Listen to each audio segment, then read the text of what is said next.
Mais uma vez, boa noite a todos. Boa noite. Que a graça e a paz do nosso Senhor Jesus possa estar com cada um de vocês. Amém? Amém. Bom, nesta noite nós vamos fazer agora um marco histórico diferente de todas as leituras que nós vimos anteriormente. Já estudamos de uma forma bastante diferente do livro de Daniel. Vimos o cumprimento profético na história, entendemos alguns aspectos culturais, religiosos, espirituais, e até hoje a gente não falou de datas. Coisa interessante, né? Para você ver como é rico o livro de Daniel, tem tantas coisas para você falar que a gente ainda não falou de datas. E hoje a gente tem que falar um pouco de datas, até mesmo porque a gente vai entrar no capítulo 8 e no capítulo 11.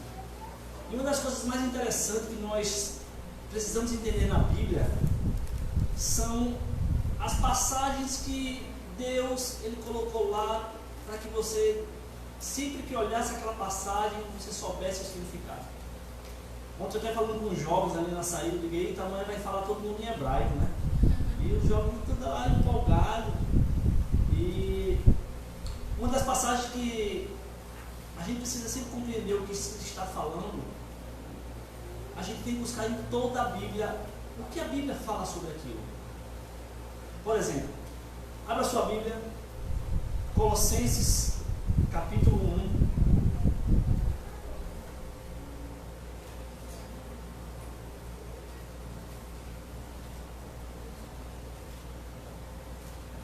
Amém? E o verso 16. Todos acharam? Amém? Colossenses capítulo 1, verso 16.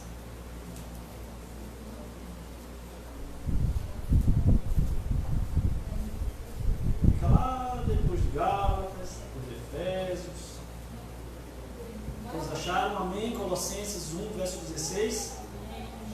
Amém?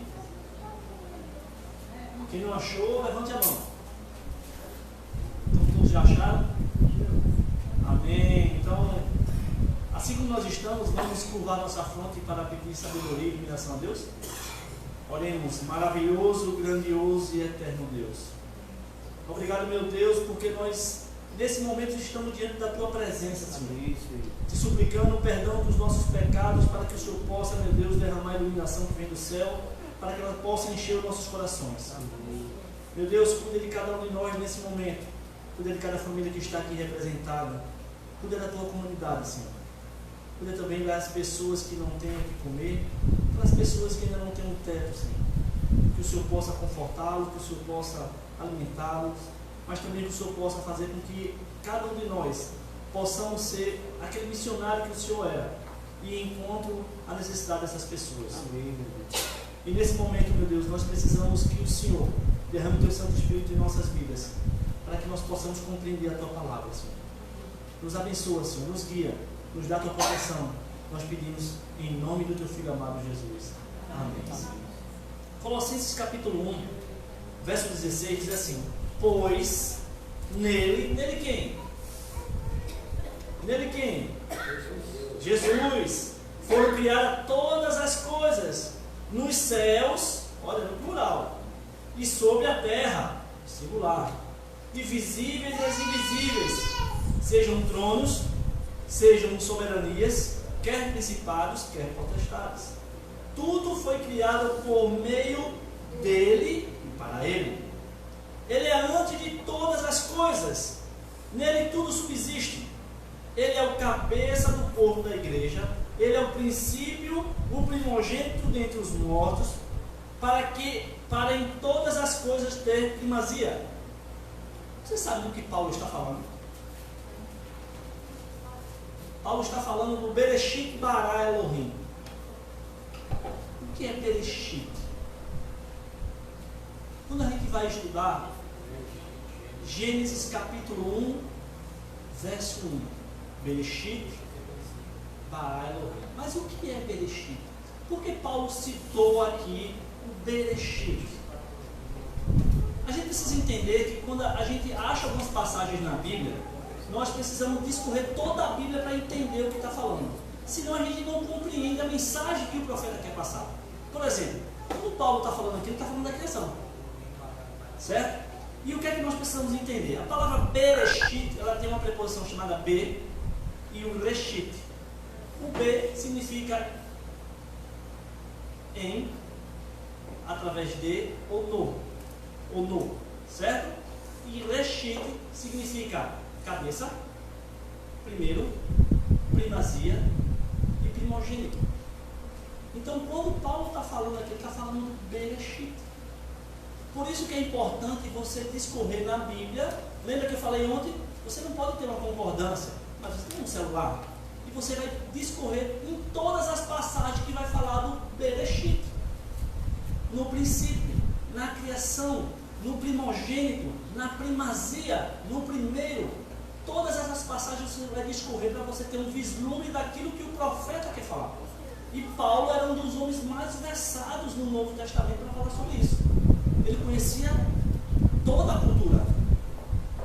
Ele era da escola de Gamaliel, né? Uma das mais severas. Então, é com esse pensamento que eu queria que vocês começassem a ler o livro do Daniel. Porque tem princípios no livro do Gênesis, tem princípio no santuário que a gente vai ver hoje.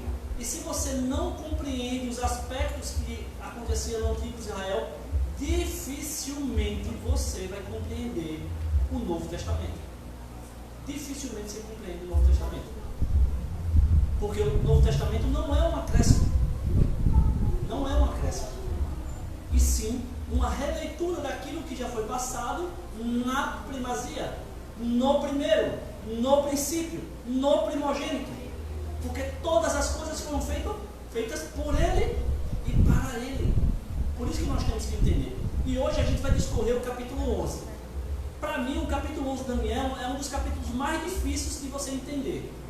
Mas quando você começa a pegar os ganchos, as âncoras que Deus deixou, os marcos, você começa a entender quem são os reinos, quem são as pessoas e a sucessão desses reinos, o que é que acontece.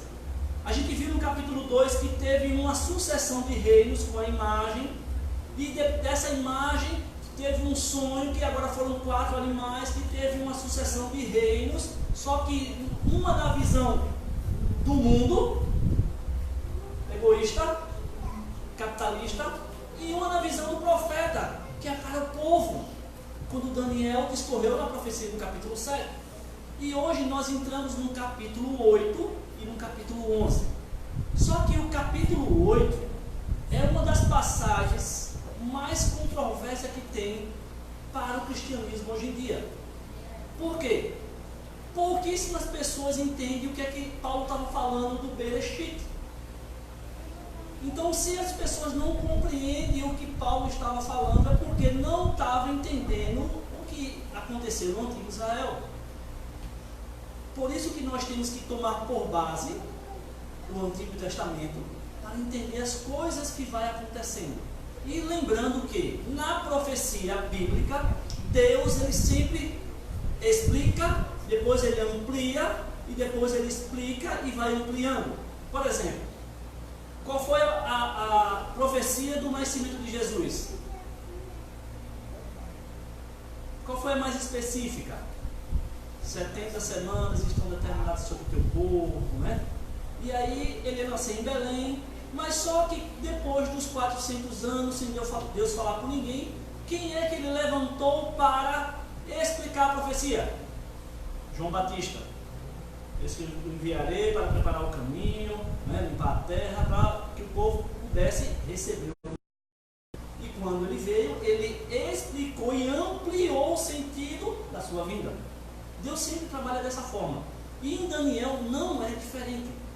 Todos os capítulos, de agora em diante, ele vai ampliando os sentidos e vai dando interpretações às suas profecias. E o que nós precisamos compreender é que Daniel é entender.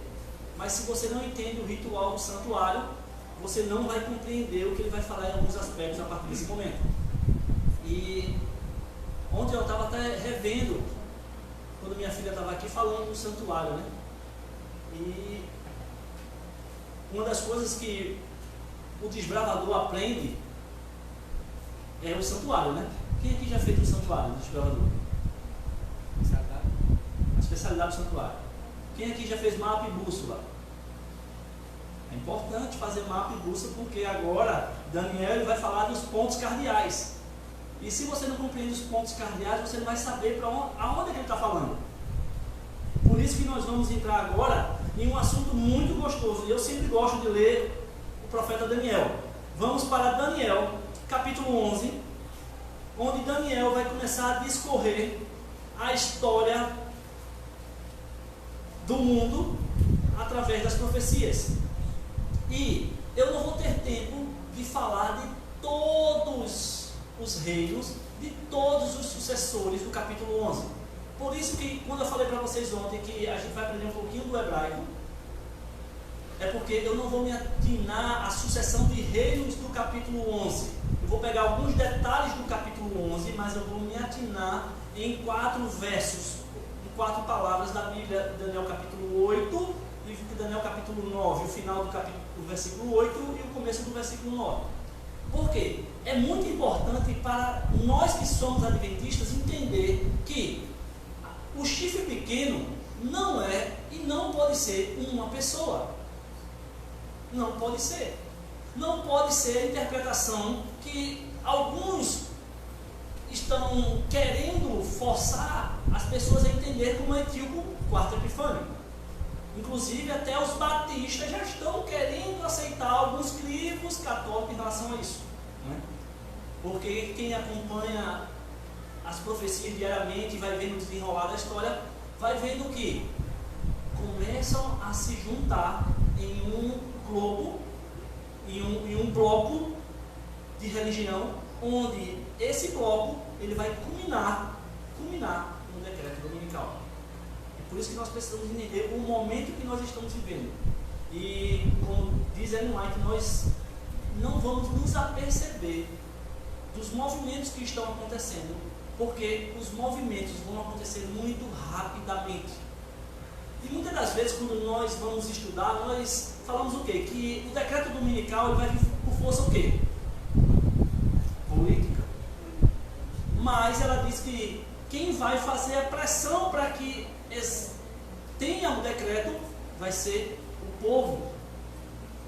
Por isso que é importante nós começarmos a entender esses aspectos. E quando a gente vai ler Daniel capítulo 8, ele vai falar sobre isso. E uma das profecias que determina o surgimento do povo remanescente, que vai fazer tapar as brechas no muro da lei, que a gente viu ontem, que ia ser feita, que ia mudar os tempos e a lei, que ele ia cuidar e mudar a adoração, e agora ia quebrar essa aliança, ia modificar a aliança. Nós precisamos ficar atentos. Por quê?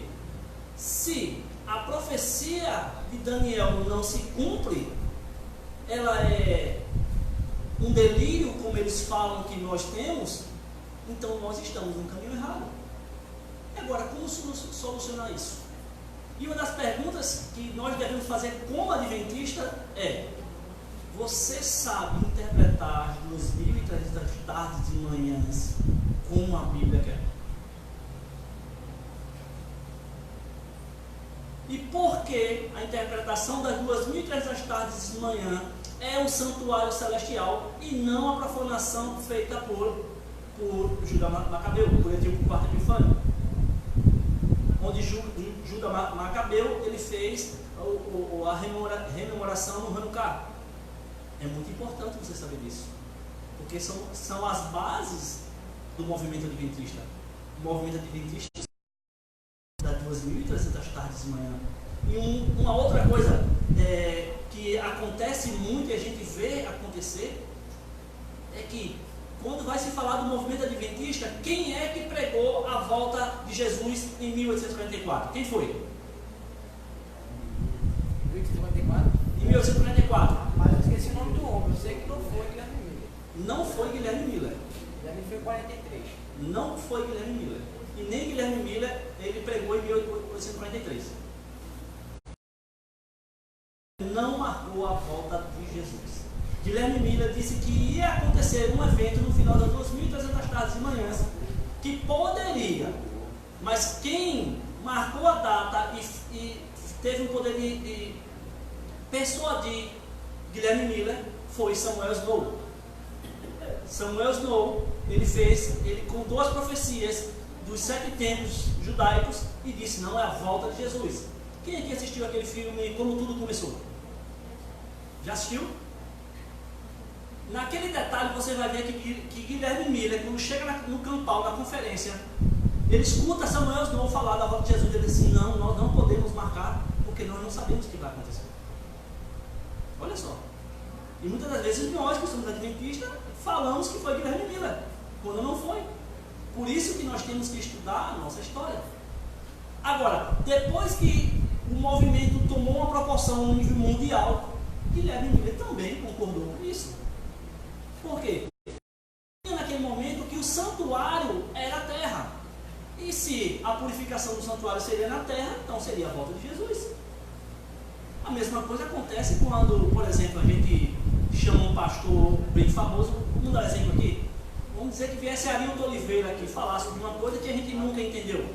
A gente ia sair daqui dizendo: Arilton Oliveira, não, agora é a verdade, porque Arilton falou. A mesma coisa acontece em todos os tempos.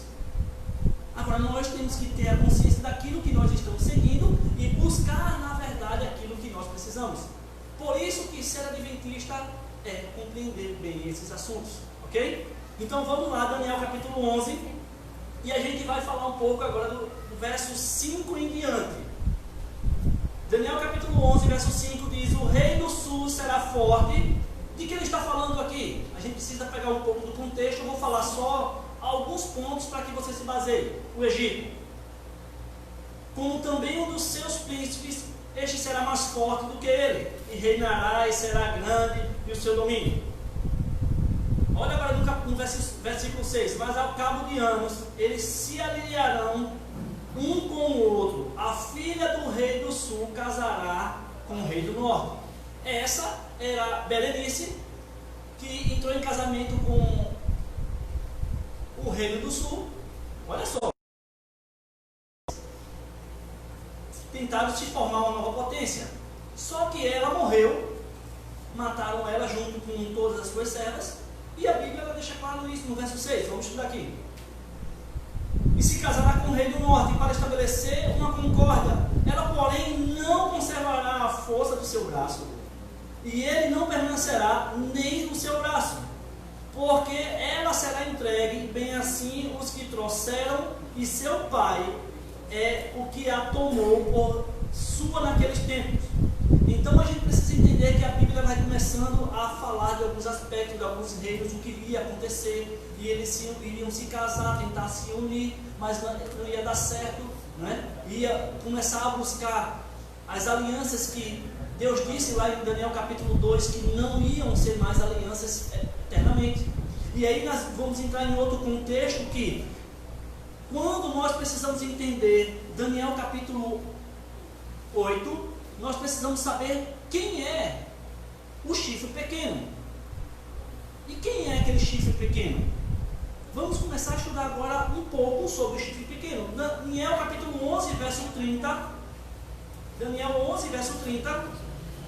Diz assim: porque virão contra ele navios de Quitim. Uma expressão clara aos romanos. A Roma.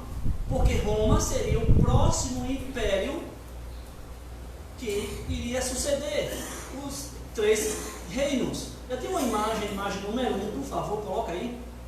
Eu sei a vocês que a gente trabalha pouco com slides, mas eu não teria como hoje explicar todo o capítulo 11 se eu não trouxesse esses slides e as comparações para que você veja no capítulo 8 e no capítulo 11. No capítulo 8, certo? Isso, deixa aí. A gente vai ver aqui o chifre pequeno. No capítulo 11 ele fala do homem vil. Então ele tirará o sacrifício diário do capítulo 11, está no verso 31. e ele vai tirar o sacrifício diário no capítulo 8, no versículo 11.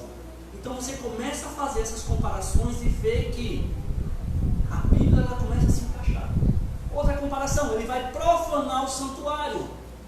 No capítulo 11 ele fala no verso 31. E o santuário será lançado por terra no versículo 11 de Daniel 8. Veja a similaridade dos dois. Usará um engano no versículo 23, do 11 e 23. E no capítulo 8 ele vai lançar a verdade por terra no versículo 12. Tudo que ele fizer, que ele disse lá, vai prosperar no versículo 12, Daniel 8, 12. E no 11:36 ele será próspero. Logo depois ele vai fazer a abominação desoladora no versículo 31 do capítulo 11. No capítulo 8 ele fala no versículo 13 da transgressão assoladora. No capítulo 11 o homem viu, ele tem um tempo determinado para o fim. E no capítulo 12 ele diz que o tempo determinado do fim. No capítulo 11 o homem viu, ele é forte com pouca gente, no versículo 23. E no capítulo 8 ele diz que não por sua própria força. Preste atenção à similaridade. No capítulo 11 o homem viu com grande fúria para destruir, no versículo 44. E no capítulo 8 ele causará estupenda destruição, no versículo 24. O homem viu no capítulo 11, sábios caem pela espada e o fogo. E no capítulo 8 destruirá os santos. O homem viu no capítulo 11, ele perverterá com lisonjas. Olha só agora, e no capítulo 8, no verso 25, fará prosperar o engano. No capítulo 11 ele continua aqui dizendo que engrandecerá, no verso 35, 36 e 37, e no capítulo 8, 25, ele também vai se engrandecer.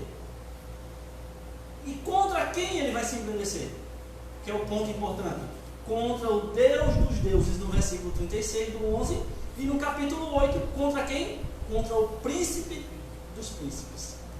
E aí a gente começa a compreender esse paralelismo que tem o livro de Daniel, e que as consequências disso acontecendo não poderia ser com o Antíoco IV Epifânio, porque no capítulo 11 vai falar até o ano 30, até a morte de Jesus.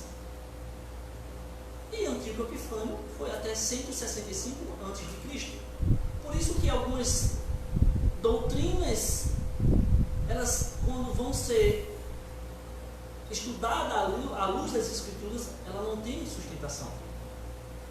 E é isso que nós precisamos aprender. Nós como adventistas, nós não devemos deixar nenhuma dúvida a respeito da nossa fé. Nós devemos buscar. E uma das coisas mais interessantes é que ele fala, no versículo 31 do capítulo 11, quem pode ler para mim aí? O que é que vai acontecer? A gente leu aqui, mas eu queria que você lesse na sua Bíblia. Deles saíram forças que profanarão o santuário, Sim. a fortaleza nossa, e tirarão o sacrifício diário, estabelecendo a abominação desoladora. A abominação. Quem agora pode ler o capítulo 8, verso 9? Deixa eu te fazer uma pergunta enquanto você procura. O que é abominação desoladora? Quem consegue me ajudar? Aonde na Bíblia fala sobre a abominação desoladora? Como eu posso compreender o que é a abominação? Que até Jesus fala: quando vires a abominação do que falou o profeta Daniel, fuja. E como é que eu vou entender isso? Na Bíblia ela nos mostra como eu posso compreender, lá no livro de Deuteronômio, lá para o Deuteronômio capítulo 17.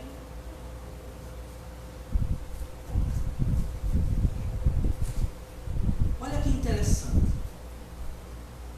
Deuteronômio capítulo 17, verso 2 em diante. Amém?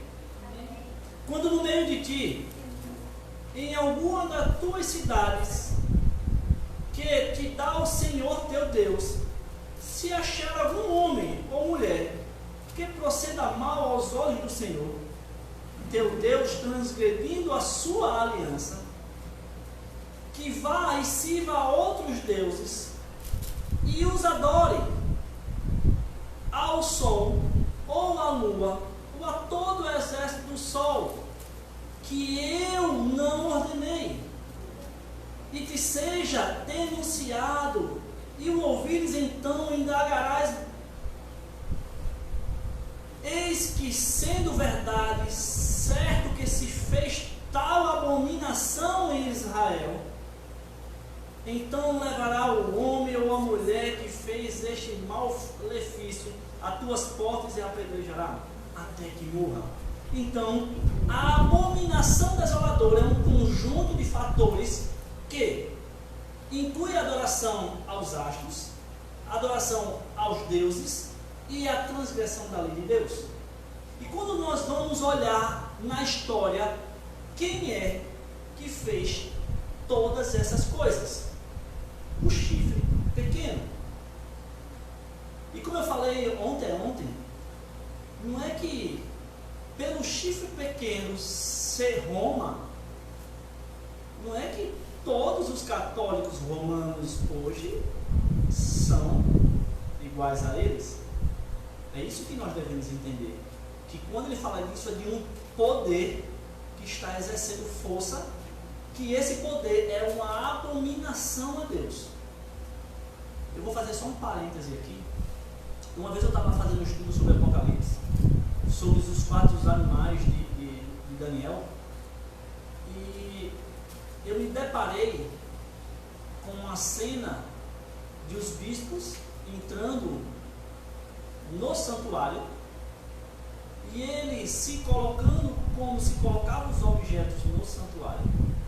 E você já parou para reparar o que é que eles têm? Eu não sei o nome daquele negócio que eles andam. O que é? Eu não sei o nome daquilo. Mas você já reparou o que é que tem ali? Qual é o símbolo?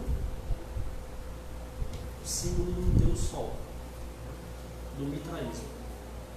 E muitas das vezes, quando a gente vai falar com os católicos, é complicado, porque às vezes ele não entende essa simbologia que está por trás daquilo, e nós que entendemos, nós ficamos angustiados para dizer a ele, né?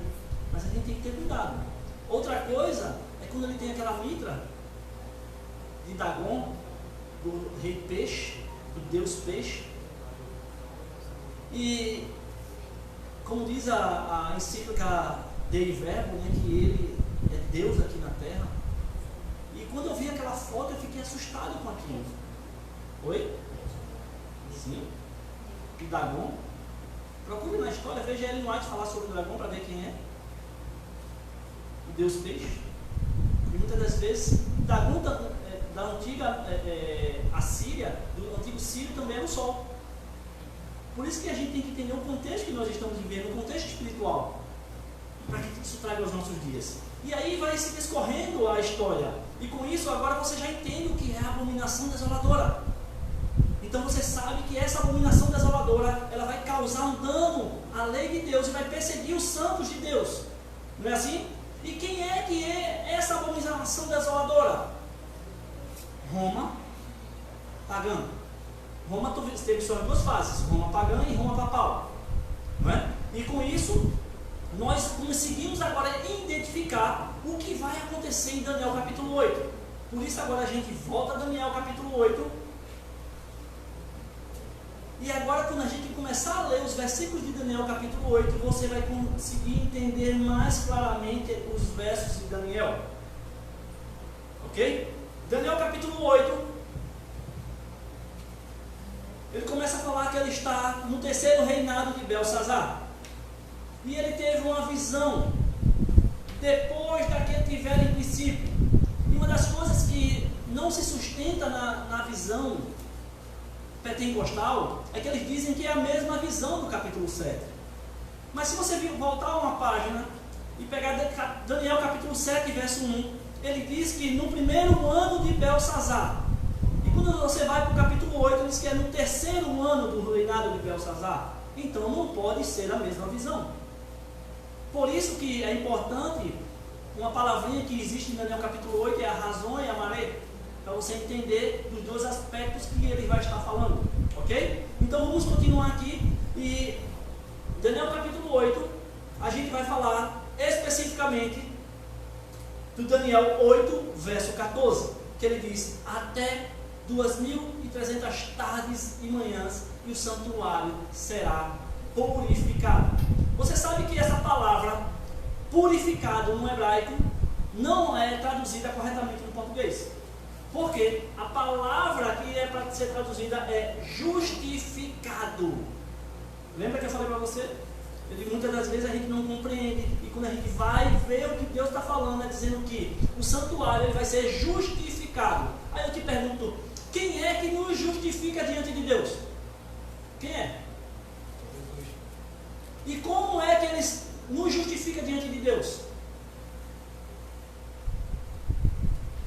Quando ele morreu na cruz do Calvário. Disse, ali agora acabou. Que agora eu estou justificando você porque eu paguei o teu preço. O preço do seu pecado eu estou pagando. Embora eu não mereça, mas ele disse assim, mas eu vou morrer por você. Embora se você vai aceitar ou não, mas eu vou pagar o preço.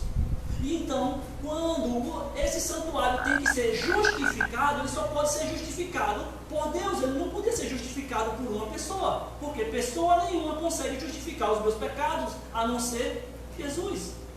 Por isso que quando a gente vai compreender esses aspectos dessas palavras no hebraico, a gente vai começar a entender. Outro aspecto que a gente precisa entender é por que o santuário ele deveria ser purificado. E qual é a expressão que o profeta usa? 2.300 tardes e manhãs. O que é que significa tardes e manhãs quando você começa a ler a Bíblia? Um dia. Quando a gente vai para Números 14, Ezequiel 4, a gente entende em profecia que um dia é um ano. Mas quando ele fala exatamente disso, ele quer relembrar você da criação. Gênesis capítulo 1, verso 5. E houve tarde e manhã do primeiro dia. E quando nós somos confrontados através das doutrinas que tem a respeito de antigo quarto Epifânio, diz, não, mas isso aqui é o sacrifício que ele ia tirar. Por quê? Ele diz que é o contínuo, e o contínuo seriam 2 sacrifícios. Se então são 2 sacrifícios, 2.300 sacrifícios, significaria 1.150 dias. E quem profanou o santuário, sacrificando uma porca, trazendo uma imagem de Zeus, foi o antigo quarto Epifânio. Olha só. Só que quando você vai buscar na história, o antigo quarto Epifânio, ele fez 1110, não 1150. E as pessoas que nos acusam de ter uma profecia errada, aí eu pergunto, será que a profecia do antigo quarto Epifânio também não está errada? Se Deus foi tão exato com os reinos, será que ele errou nos números? Porque ele não deu 1150 e sim 1110. Por isso que quando nós vamos a fundo na profecia, nós conseguimos agora entender aquilo que Deus quer fazer para cada um de nós. E o outro ponto que nós precisamos entender é por que o santuário deveria ser justificado. Como é que você vai entender isso? Só no livro de Levíticos. No capítulo 9 a gente vai ter uma outra conversa sobre Levíticos. Mas só que agora a gente precisa entender a justificação lá no dia do Yom Kippur. O que é que acontecia no dia do Yom Kippur?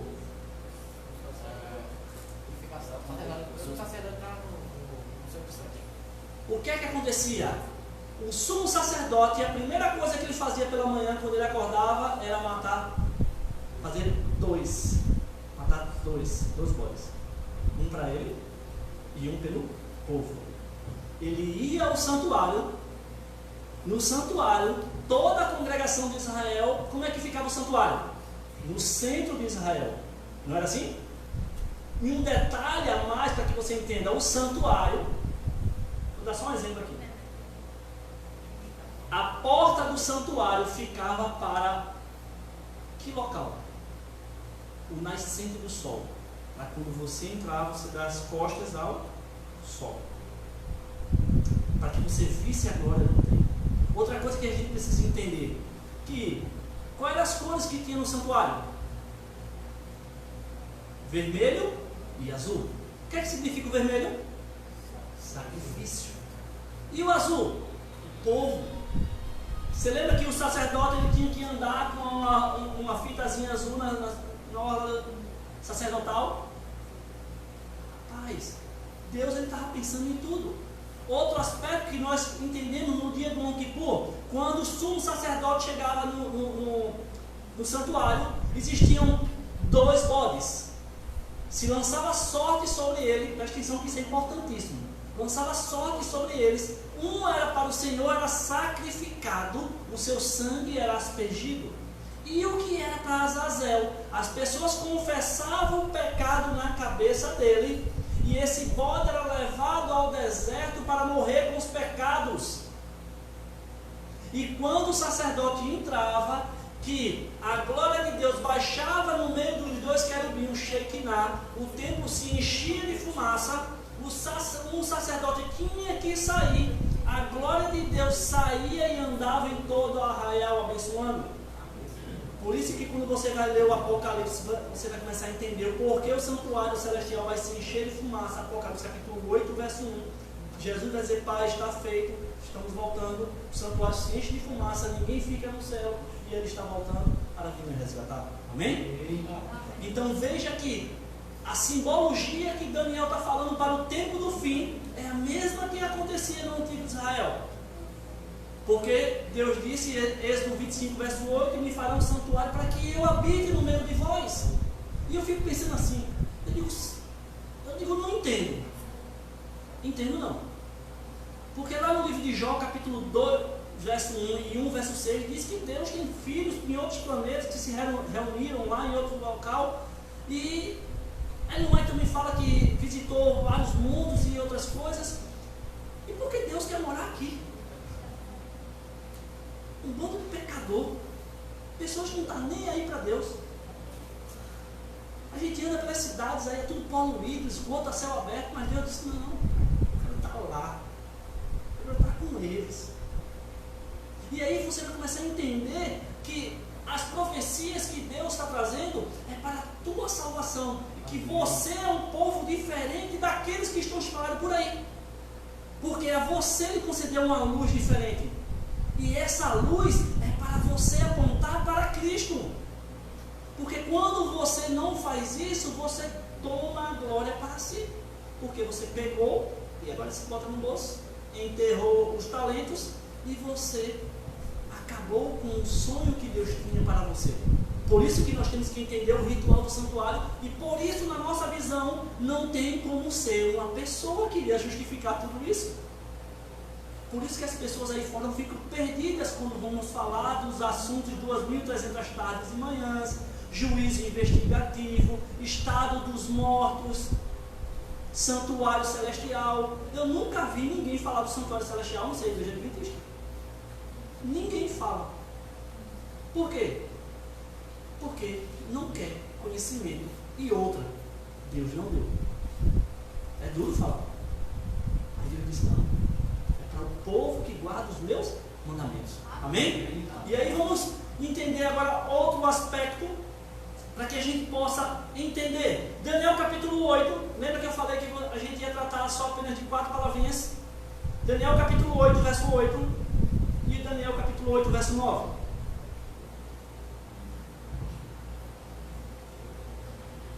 Eu vou tentar correr aqui para a gente não se esticar, tá? Mas vamos lá, Daniel capítulo 8, verso 8, diz assim: o bode se engrandeceu sobremaneira na sua força, quebrou-lhe o grande chifre, e em seu lugar saíram 4 chifres notáveis para os 4 ventos do céu. De um deles, ou de um delas, saiu um chifre pequeno e se tornou muito forte para o sul, para o oriente e para a terra gloriosa. O que eu queria tratar com vocês é esse de um deles.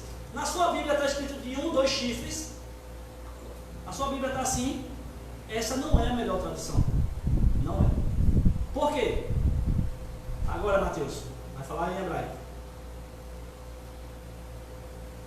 Para os 4 ventos do céu, a palavra em hebraico é Ruhot Hashamayim. Ruhot Hashamayim. E no versículo 9, que diz: de um deles é Ahat Mehem. Só que, o que é que nós precisamos entender? Por exemplo, eu vou chegar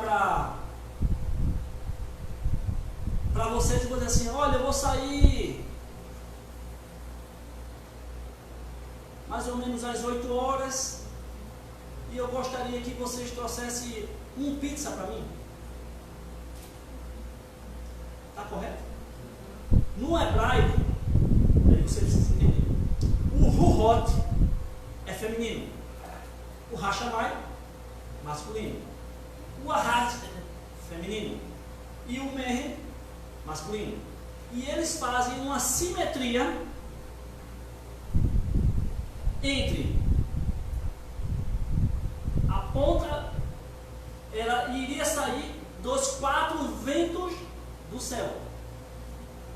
E essa ponta pequena que vai sair, ela só poderia ser o Império Romano. Porque nós já vimos isso, que a Bíblia fala que o navio de Quitim, a gente viu no capítulo 8 que fala que seriam Roma. E como é que eu entendo que é Roma? Tem uma outra imagem aqui, João, passa aqui, por favor. Passa aqui, passa, bota outra. Fica ali do lado que ela passa para outra imagem.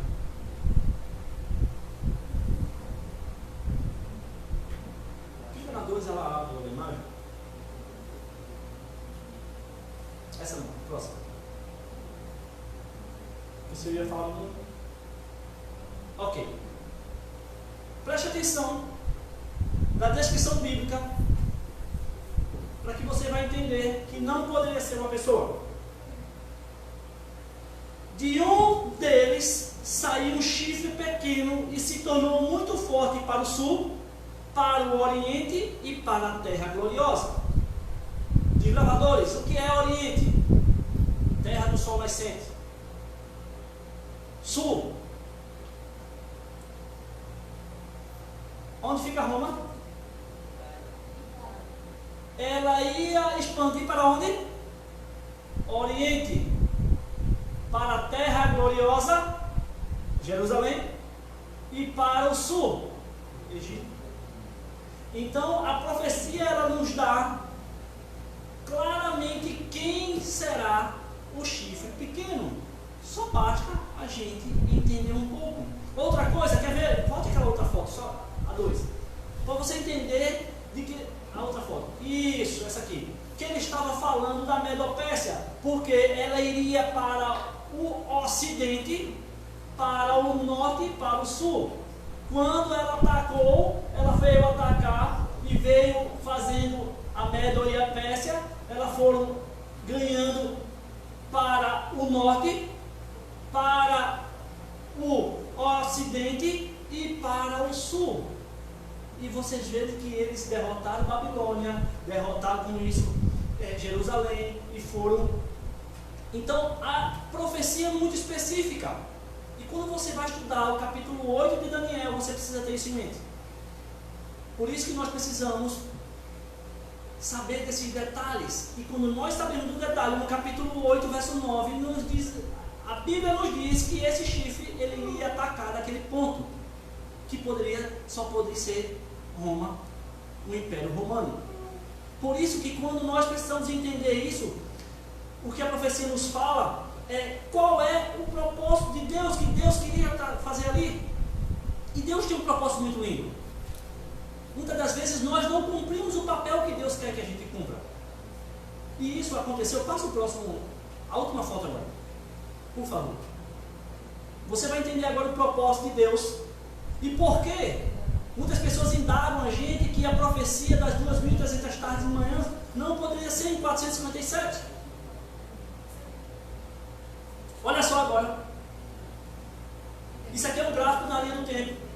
Aqui tem os reis: Ciro, Cambises, Dário, Xerxes e Ataxerxes. Não, pode diminuir, senão não vai pegar tudo não. Pode diminuir. Isso.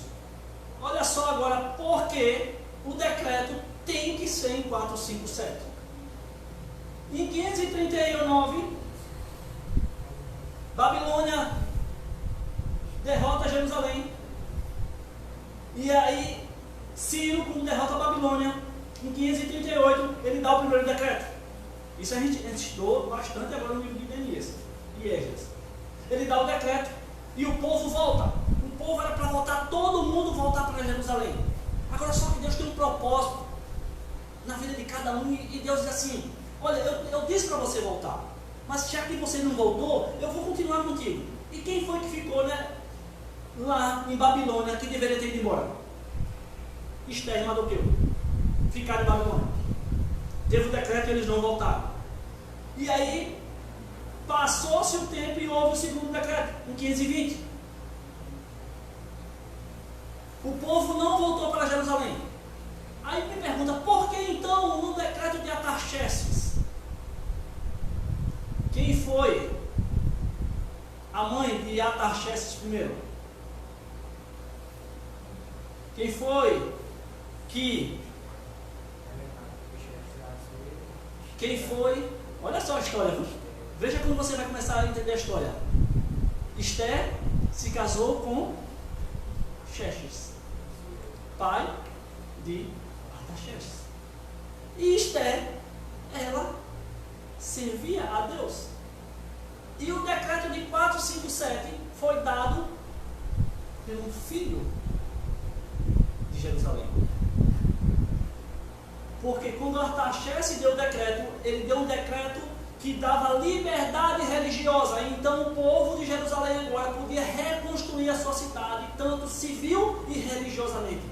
Por isso que o decreto teria que ser em 457, não poderia ser antes. E quando você é indagado sobre esse decreto, por quê? Por que foi Artaxerxes que deu? Porque quem foi a mãe dele foi Esther. E Deus mostra que Ele tem um amor tão infinito por cada um de nós, que mesmo a gente no erro, Ele vai consertar o nosso erro.